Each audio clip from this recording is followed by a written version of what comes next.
Okay, so let me talk about how the system actually performed during the, Texas blackout on February 15th and 16th. I had been using the system for a while. We actually had the solar up and running in December, and the wind turbine got installed and up and running in January. So I've been using the system already for several weeks. And then on February 15th, it was the early morning of February 15th. It was about 2:07 a.m. And I'm going to show you a chart of what this actually looked like. So at 2:07 a.m., the grid went down, and then it came back up. So they were talking about doing rolling blackouts. Well, it rolled twice, and then it just rolled over and died. It came back on, went back off, and then at 3:30 a.m., it died for good. And so you can see on this chart, it just flatlined after 3:30 in the morning. So then the next chart is the following day, February 16th, where it looks like it tried to blip back on at about 10:03 in the morning, but didn't. And then the grid power came back on at 4:10 in the afternoon on Tuesday. So that, during that time, it was just my system. So let's take a look at how that performed. So now the first night, I had it just on its normal settings that I have on, where I just use 2,000 watts during the night, and I didn't bother getting up. And I was aware of the blackouts kind of going on.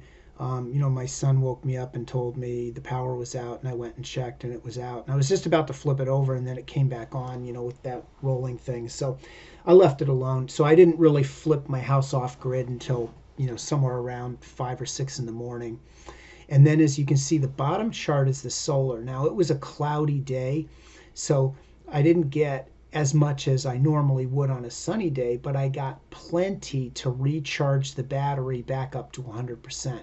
And then you can see when the solar went away at about 5:30 in the afternoon, you can see it just kind of drops off, and then the solar's gone. I started using the battery, so you can see on the top chart, my battery started discharging down. And then when we go to the 16th, you can see the battery continued to go down. And that night, I actually dropped down to about 22% on the battery, which I programmed the battery to use a little more than I normally would, just based on what my family wanted for power that particular night. It wasn't really what I wanted to do, but I was able to accommodate it. And that was the nice thing about the system is you can make adjustments, and you can accommodate to do the things that you want to do. So when the solar started up, and again, it was kind of a cloudy, overcast day, you can see that kind of spiky solar on the bottom chart, but with no problem at all, it charged the battery back up. And then when the grid power came back on that afternoon, I just did a little top up. So you can see I just topped it up because I wasn't confident that the grid was going to stay on. They were still talking about rolling blackouts, and the whole grid was still in collapse. So just wanted to make sure I had a full battery. Now this, let me show you a typical day. So those were all atypical days. That was during the blackout, but everything went smoothly. This was today. So just a regular day. My battery during the night, just putting out 2,000 watts all night long. It got down to about 58% this morning when I woke up. And then the solar started up. Today was a great day for solar. Sunny and cold. Best day for solar. I did 74.7 kilowatts of solar today, which was freaking amazing. So very, very happy with what these panels have been putting out. And so you can see, charge the battery right back up. So, now I'm all set. And this was just as of when I did the clip. But the battery's already, starting to put out its 2,000 watts, for now, and that'll go all night, and then in the morning.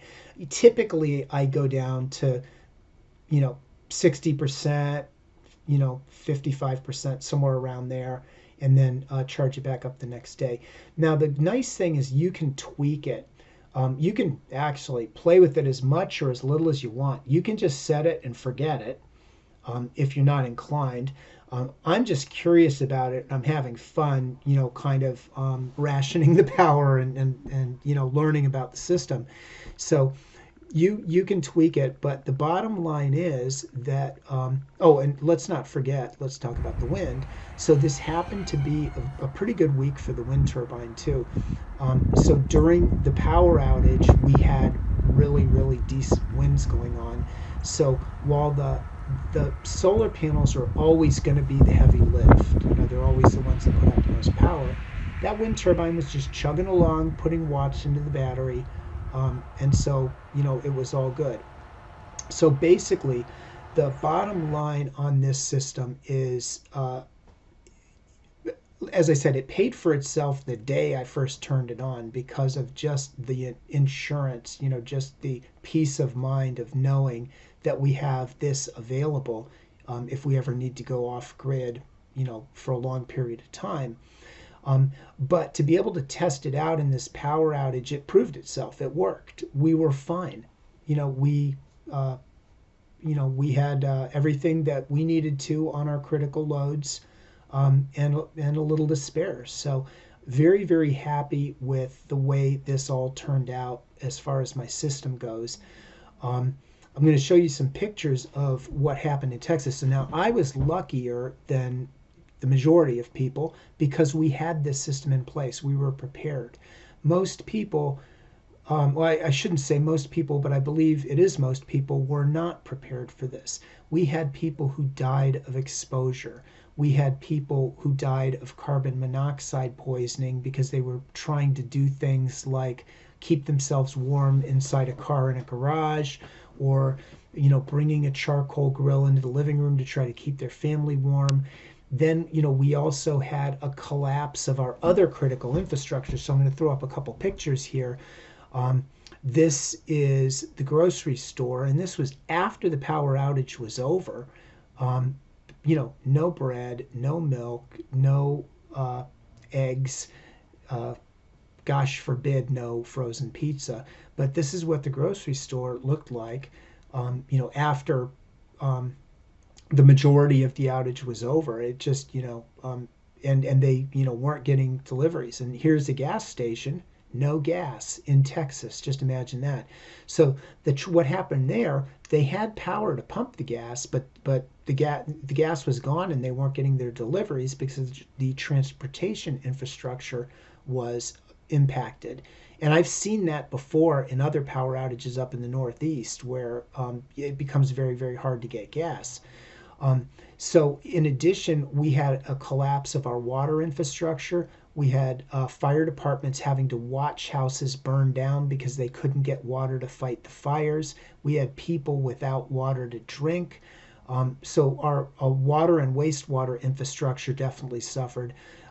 Really, you can see evidence in most of the critical infrastructures in Texas were impacted by this. And so if you think about a long-term national power outage from an EMP, a GMD, a coordinated physical attack, or just the whole machine falling apart, and we're doing this long-term, not just Texas, but the entire country, and our infrastructures collapse, you can see the deadly implications for the country. And this is why it's really important that you and your community think about power. Think about, what are we going to do if the grid goes away? What are our alternatives? How can we run our critical loads? And on the community level, how can we do the basic things we need to do to make our citizens safe, to make sure that they've got water, to make sure that they've got warming shelters if needed, depending on the time of year and the location. So just things to think about. Let me just put in a real quick plug. I wrote a book called The Civil Defense Book, which talks about community preparedness. And so if you're interested, or you work for a town, or you're an emergency manager, please check it out. It has a lot of information on what communities and individuals can do to be prepared. So sorry this was kind of a long series, but I think it's very, very important that we all stop taking the electric grid for granted and think about what our alternatives are. And in the meantime, I'm going to be continuing with my colleagues in the Secure the Grid Coalition to try to fight to protect the electric grid.